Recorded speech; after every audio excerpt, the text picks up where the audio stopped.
그날 그때 그 시 그리고 그분과 좋은 나라라는 제목으로 말씀을 전하려고 합니다. 지난 금요일 날이었어요. 우리 김춘희 권사님 배우자 윤기태 집사님이 소천이 있었습니다. 비가 많이 온 5월 5일 날이었죠. 얼마 전부터 윤기태 집사님께서 몸이 많이 안 좋다는 소식을 들었습니다. 예전 같았으면 직접 방문을 했을 텐데 이 코로나 팬데믹 이후에는요 이렇게 좀 방문하는 것조차 쉽지 않은 상황이 되었기 때문에 우리 윤기철 집사님을 직접 만나볼 수는 없었습니다. 그런데 예후가 안 좋다는 것은 들었어요. 그래서 사실은 주일 저녁부터 5월 5일 오전까지 외국에 잠시 갔다 와야 하는 상황이었는데 김춘희 권사님한테 이렇게 부탁을 드렸어요. 권사님, 만약에 윤기태 집사님이 무슨 일이 생기면 바로 전화하세요. 저희가 바로 귀국을 할게요. 이렇게 말씀을 드렸습니다. 그런데 돌아오는 토요일 날 5월 5일 오전까지 아무 연락이 없으셨어요. 그래서 중간에 한번 연락을 드렸죠. 많이 안 좋으신데 버티고 계시다고 얘기하시더라고요. 그래서 그렇게 알고 있었는데 5월 5일 오전에 도착해서도 아무 얘기가 없으셔서 오후 정도에 전화를 드렸습니다. 근데 들었는데 병원에서 다시 오라고 왔다가 다시 오라고 해서 왔다는 거예요. 그래서 그러냐고 같이 기도하고 있겠다고 얘기하자마자 5분 딱 있다가 우리에게 전체 카톡이 왔죠. 목사님, 윤기채 집사가 소천하셨어요. 이렇게 카톡이 왔습니다. 그래서 이게 너무 놀라운 경험들을 했는데 저는 깜짝 놀랐습니다. 죄송합니다. 아니 저는 되게 깜짝 놀랐어요. 왜냐면 하나님 어떻게 그때 그 순간을 어떻게 이렇게 계획하고 계셨나요? 나중에 김춘희 권사님 말씀으로는 첫째 며느님께서 이제 오라고 해서 오시고 10분 뒤에 돌아가셨다는 거예요. 그래서 온 가족이 모여서 이제 아버님의 소천을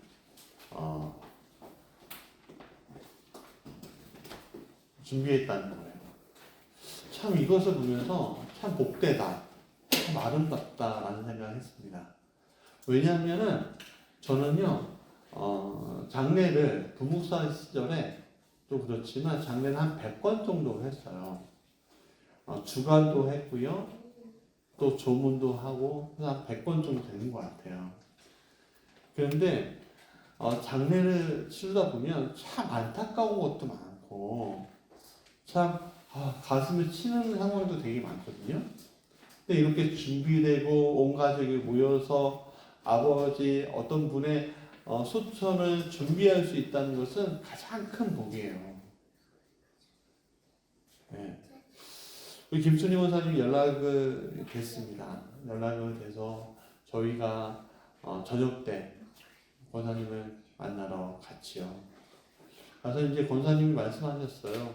무지개 교회가 주간 예배를 드렸으면 좋겠다. 그래서 진짜 감사했습니다. 왜냐하면 저희 교회가 아직 비록 작은 교회라서 많은 분들이 한꺼번에 갈 수 없는 상황이라 좀 미안한 마음도 있는데 꼭 드리고 싶었거든요. 그래서 무지개교회 첫 주간 예배로 우리 윤기채 집사님의 장례 예배가 진행될 수 있었습니다. 오늘 주일 예배 후에 2시 반에 입관 예배가 있고요. 그 다음에 내일 오전에 발인 예배가 있을 예정입니다. 그리고 해양장까지 쭉 같이 갈 겁니다. 저는 오늘 이 사건을 보면서 데살로니가 전서 5장의 말씀이 떠올랐습니다. 데살로니가 전서는 바울이 2차 선교 여행을 고린도에서 2차 선교 여행을 하고 있는 도중에 고린도에서 18개월 동안 머물고 있을 때 이 데살로니가 사람들에게 쓴 편지입니다. 주요 주제는 주님의 재림을 주요 주제로 삼고 있어요. 재림이 뭐죠? 다시 오신다라는 거예요.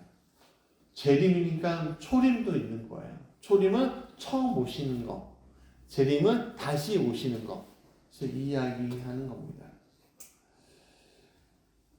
그 재림에 대해서 바울은 이렇게 설명합니다. 다 같이 읽어볼까요? 시작. 주의 날이 밤에 도둑같이 이른다. 이 말씀은 마태복음 24장 42절부터 44절에 기인합니다. 마태복음 42절부터 이렇게 얘기합니다. 그러므로 깨어 있으라. 어느 날에 너희 주가 임하는지 너희가 알지 못함이라. 너희도 아는 바니 만일 집주인이 도둑이 어느 시각에 올 줄 알았더라면 깨어 있어 그 집을 뚫지 못하게 하였으리라. 이러므로 너희도 준비하고 있으라. 생각하지 않은 때에 인자가 오리라 라고 얘기했습니다. 예수님은 어느 날 어느 때에 주님이 임하실지 아무도 모른다고 했습니다. 그러면서 도둑의 비유를 들었어요. 여러분, 도둑은 긍정적인 단어예요? 부정적인 단어예요? 그렇죠. 부정적인 단어입니다. 도둑은 우리에게 굉장히 마음에 어려움을 주는 단어예요. 근데 이 말씀이 누가복음 12장, 본문 데살로니가 5장, 전서 5장, 베드로서 3장, 요한계시록 3장과 16장에 동일한 비유들이 있습니다. 그런데 이렇게 도둑을 비유로 하는 이유가 무엇일까요? 도둑이 주는 이 긍정적인 단어가 아닌 부정적인 의미가 주는 의미가 무엇일까요? 우리가 도둑이라고 하면은 사실 몰래 훔치는 자를 이야기하는 거잖아요. 그래서 도둑이라는 단어가 주는 것은 우리에게 불안감과 낭패감을 주는 겁니다. 예전에 제가 고등학교 때 독서실이라는 걸 다닌 적이 있어요. 그때 이제 제 동생이 어렵게 카세트 이런 그 마이마이 같은 거 있잖아요. 그걸 사서 이제 제가 빌려달라고 해서 가져가고 딱 듣고선 이제 독서실 책상 위에 딱 올려놨는데 이제 피곤해서 잠자다가 깨는 사라진 거예요. 사라진 거예요. 큰일 나는 거죠. 예.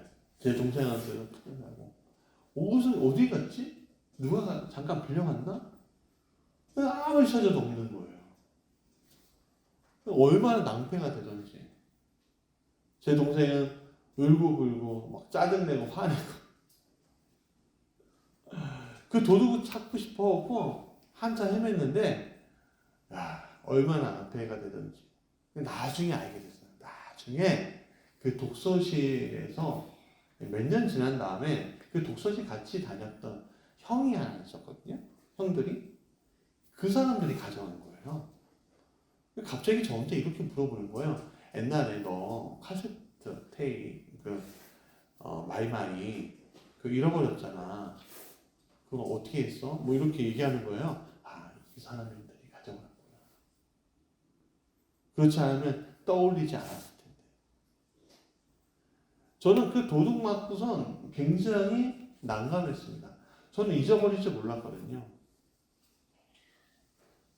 지금도 그 마음이 있어서 제 동생한테 미안하긴 하지만 여러분 도둑 맞아본 적이 있어요?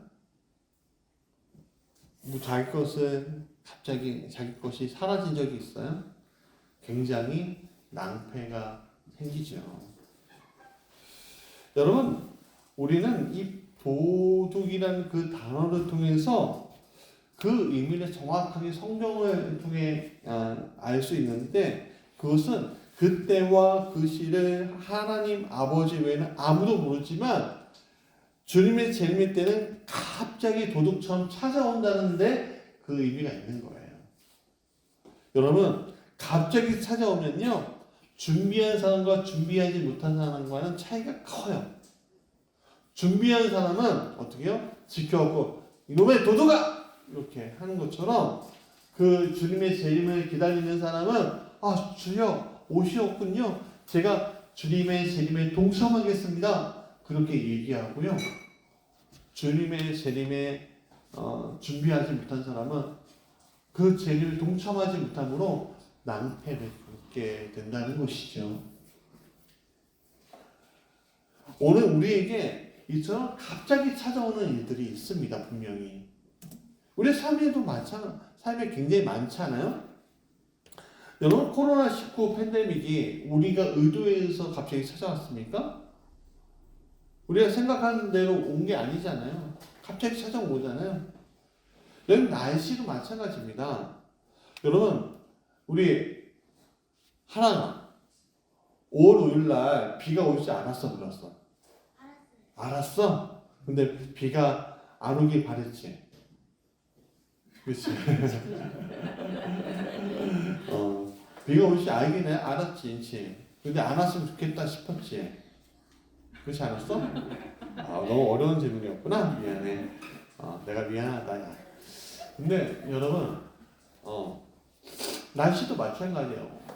봄이잖아요. 봄인데 갑자기 비가 쏟아지면요, 굉장히 낭패를 경험할 수 있습니다. 사람의 죽음도 마찬가지입니다. 우리 속담에 태어나는 순서는 있어도 죽는 순서는 없다는 말이 있잖아요. 여러분, 전쟁도 마찬가지입니다. 여러분, 우크라이나 국민들이 불과 1년 전만 해도 전쟁이 나지 누가 알았겠어요. 우리도 마찬가지예요. 우리나라도 조금만 더 삐끗하면요, 전쟁 날 수도 있어요. 여러분, 전쟁이 그냥 계획한 대로 나는 게 아닙니다. 갑자기 나는 거예요. 누군가 하나 미사일 한번 날리면요, 끝나는 거예요. 그렇다면 만약에 우리가 위기가 찾아올 줄 알았다면 우리가 어떻게 하고 있었겠어요?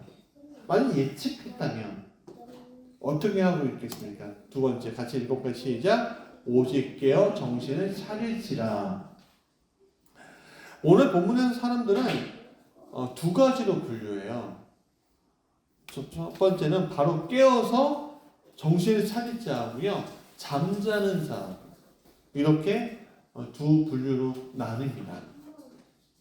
자, 먼저 잠자고 있는 자가 누굴까? 본문은 이렇게 얘기해요. 3절 보면요, 이렇게 얘기해요. 그들은 평안하다, 안전하다 말하는 자들이래요. 7절에 보면 이렇게 얘기해요. 자는 자들은 밤에 자고 취하는 자들은 밤에 취하되 라고 얘기합니다. 여러분, 이들은 오늘 이 자기가 사는 삶이 굉장히 만족한 사람들일 거예요. 여러분, 밤이란 존재는 사실 요즘의 밤은 굉장히 화려하고 밝고 그런 밤이지만, 사실 우리도 새벽 지나가면은 좀 불 좀 꺼지고 그러면 사람도 없으면 좀 불안하잖아요. 새벽 나가기 싫어하잖아요. 그러니까 밤이라는 존재는 굉장히 우리에게 불안감을 주는 존재인데, 그런데 그런데도 불구하고 밤에 자자, 밤에 취하자는 사람들은 나는 안전해, 나는 염려가 없어, 나는 걱정이 없어 이야기하는 사람과 같다는 거예요. 그러나 그 일상이 곧 깨지게 되어 있다는 겁니다. 왜냐하면 우리가 가지고 있는 이 안전함은요, 갑자기 바뀔 수 있거든요. 아시잖아요. 그러면 어떻게 그 일상을 회복이 가능할 수 있을까? 자, 사무엘하 25장에 나발이라는 부자가 나와요. 그는요, 마온이라는 지역에서 큰 목장을 경영하는 목장주였어요. 그러니까 양떼들도 되게 많았고요. 그 가축들이 염소가 많았어요. 그러니까 일꾼들도 많았겠죠? 또 부자였으니까요. 근데 그 성경에 의하면 굉장히 악독하고 불경건한 자로 나옵니다. 그때 용병 생활을 하면서 쫓겨다녔던 다윗이 나발에게 자신의 청년들을 보내요. 왜냐하면 나발의 목동들이 가축을 치고 있을 때 다윗의 청년들, 다윗의 사람들이 그들을 지켜준 적이 있었거든요. 그러니까 너희들이 지금 양털 깎는 축제를 하니까 먹을 것 좀 가져와 라고 청년들 사람들을 보내요. 그랬더니 이 나발이라는 사람이 어떻게 되었냐면 굉장히 모독하면서 다윗을 무시하는 언사를 하면서 쫓아버립니다. 그러니까는 어떻게 해요? 씩씩대면서 다윗에게 찾아가요. 다윗에게 다시 돌아와요. 그러니까 다윗이 그 얘기를 딱 듣고 너무 화가 나는 거예요. 그래서 명령해요. 다 무기 들어.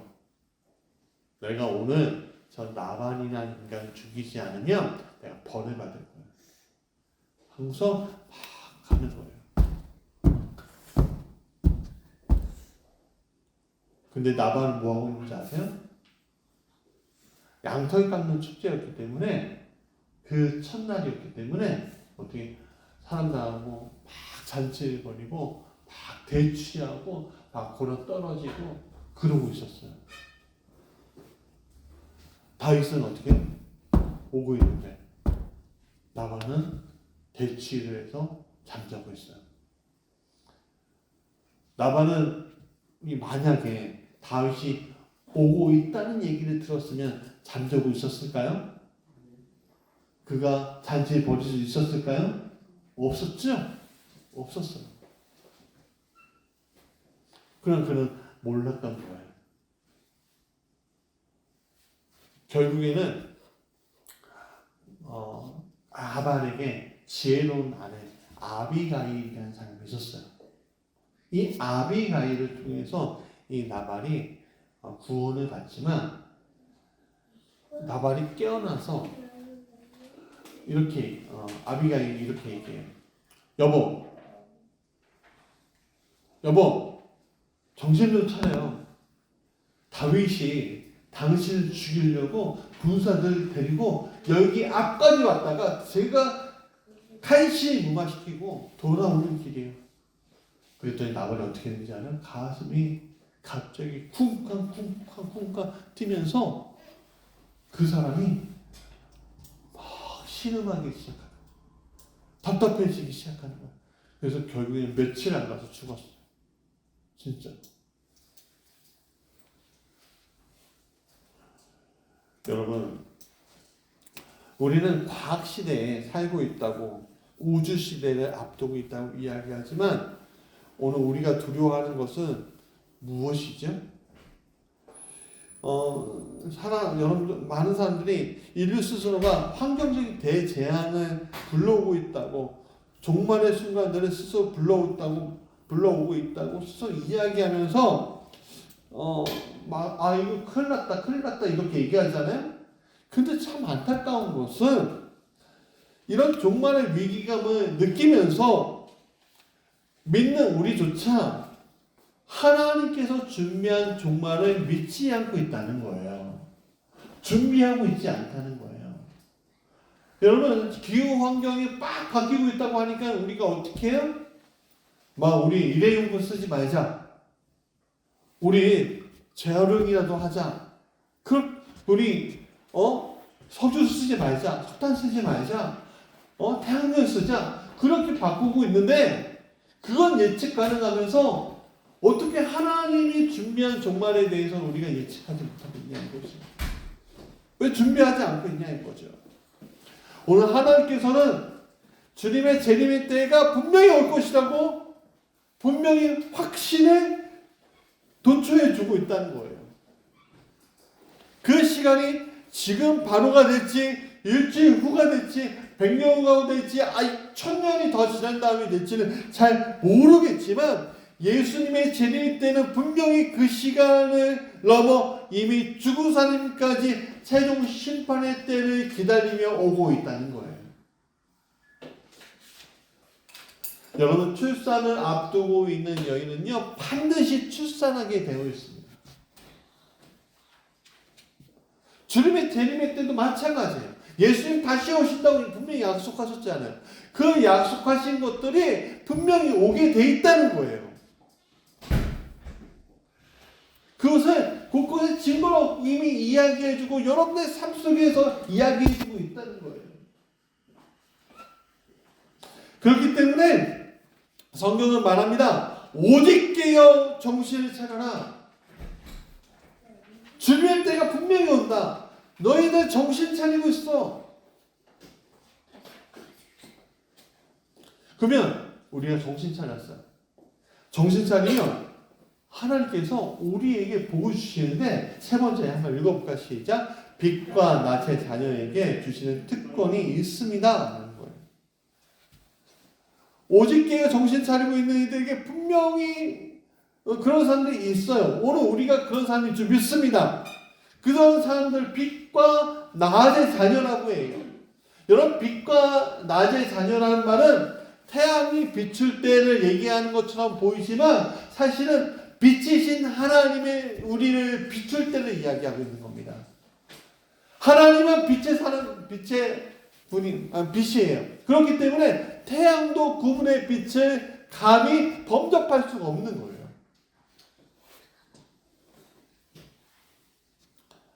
가장 완벽하신 하나님의 빛에 노출되어 있는 하나님의 자녀가 갖는 특권은 이렇게 얘기합니다. 바울은 1절에 분명히 얘기해요. 뭐라고 했냐면 형제들아 때와 시기에 관하여는 너희에게 쓸 것이 없다. 주의 날이 밤에 도둑같이 이를 줄을 너희 자신이 자세히 이미 알기 때문이다 라고 얘기해요. 진짜 예수 믿는 사람은 예수님이 다시 오신다는 것을 기다리는 사람이에요. 마라나타 주 예수여 다시 오시옵소서. 그것을 의심하지 않아요. 그래서 4절의 말씀처럼 형제들아 너희는 어둠에 있지 아니하며 그날이 도둑같이 너희에게 임하지 못하리니 라고 얘기하는 거예요. 이 말은 뭐냐면 자 주님 재림의 때는 도둑같이 임하는 때가 아니라 우리가 기다리는 때다라는 걸 얘기해요. 여러분 깨어있을 때 오는 건요 우리가 기다리는 거예요. 어린이나 아이들이 우리 친구들이 기다리는 게 뭐죠? 부모님의 선물일 거예요. 그날 아빠 엄마의 손에서 장난감을 받을 것이라는 소망이 있을 겁니다. 어떤 아이는 부모보다 더 일찍 일어나서 오늘 부모님이 나를 위해서 무엇을 해줄까? 볼링장 갈 수 있을까? 영화관 갈 수 있을까? 축제를 갈 수 있을까? 아이들은 비눗방울 놀이 그런 거 할 수 있을까? 막 기대하면서 엄마 안 일어나? 아빠 안 일어나? 오늘 어디 가요? 그렇게 할 거예요. 기다리는 거죠. 깨어나실 동안 막 기대하는 이것이 바로 자녀가 가진 특권이라는 겁니다.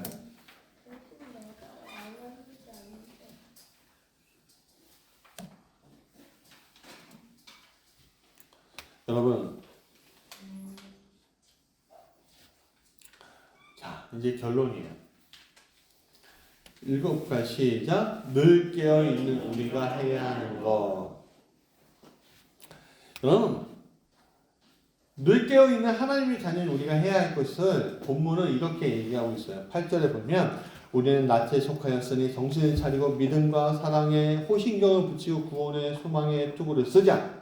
11절에 보면 그러므로 피차 권면하고 서로 덕을 세우기를 너희가 하는 것 같이 하라라고 얘기합니다. 자, 이 모든 말씀을 그냥 한마디로 얘기하면 야, 너는 덕을 세우는 그리스도인이 돼. 그렇게 얘기하는 거예요. 덕을 세운다는 것은 세상에서도 재림하실 주님을 믿고 깨어서 권면하면서도 서로 돕고 소망을 가지며 사는 것을 얘기해요. 쉽게 얘기하면 예수 잘 믿고 서로 돕고 살면 돼요. 저는 이번 윤기채 집사님의 소천을 보면서 다시 한번 많은 것들 경험하게 돼요. 김춘희 권사님 얼마나 많이 기도하셨을까. 아름다운 예배가 되게 해달라고, 아름다운 수천이 되게 해달라고 얼마나 많이 기도하셨을까. 이렇게 주님은 그 기도를 들으셨어요. 그래서 그날 그때 그 시를 정확하게 준비하고 계셨던 거예요. 아무것도 서운할 것이 없도록, 아무것도 준비되지 못할 것이 없도록 주님이 하신 거예요. 하나님께서는 김철희 권사님의 기도에 응답하신 것이란 믿음이 왔어요. 저는. 사랑하는 여러분, 하나님은 어떻게 우리에게 역사하십니까?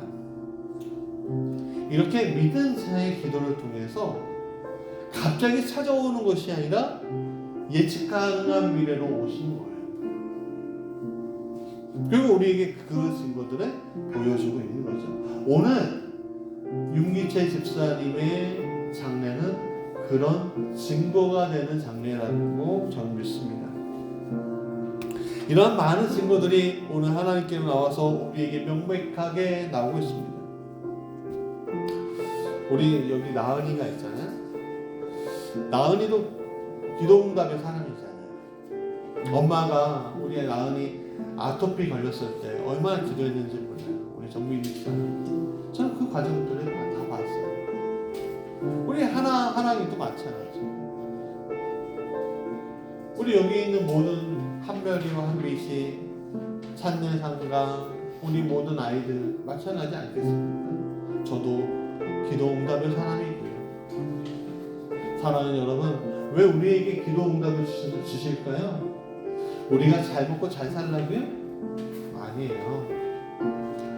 왜 우리에게 이 기도의 응답을 주셨냐면 나중에 내가 올 때, 내가 나중에 올 거야. 그러니까 너가 깨어 있어야 되니까 내가 여기 있다는 것을 너에게 알려줄게. 그러면 계속 우리에게 힌트를 주시고 암시를 하시고 계속 얘기해 주시는 거예요.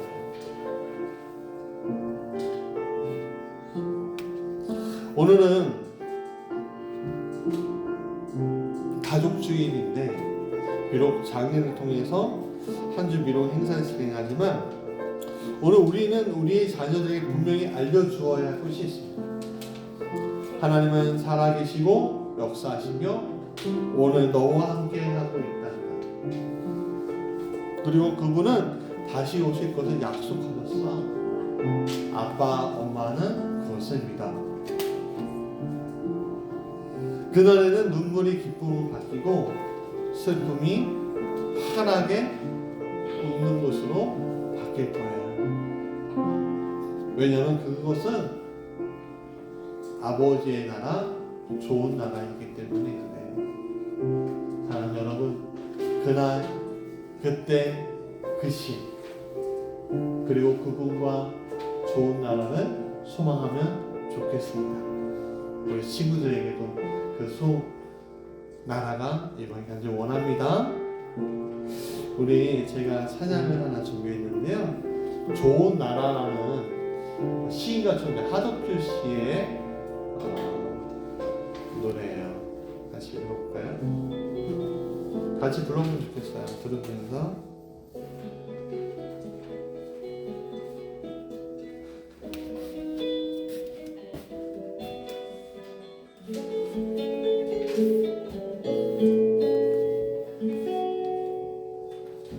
당신과 내가 좋은 나라에서 그곳에서 만난다면 슬프던 지난 서로의 모습들은 까맣게 잊고 다시 인사할지도 몰라요. 당신과 내가